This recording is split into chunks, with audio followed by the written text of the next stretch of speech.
Hello, and welcome back to another edition of Carrie's Gardening Channel. Today is June the 9th, 2018, and I want to give you an update on the potato plants that we did from the video of when we showed just how to cut the eyes out and plant them. So this is an update of these. Now some of these were a little spotty. It depends on the variety. We did already put some grass down. We're going to be putting more cut grass down today.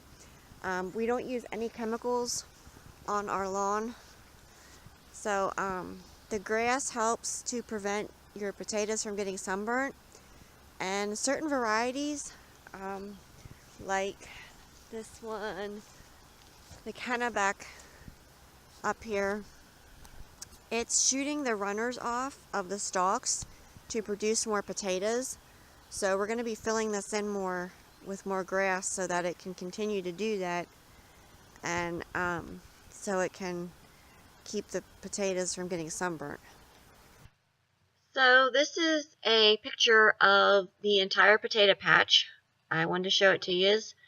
So if you like my video, please like, comment, subscribe. If you have any questions, you can leave them below and I'll try and answer them for you. Please don't forget to hit that little notification button. I'll tell you when I put a new video on. Thank you for watching, and I hope you have a nice day. Bye.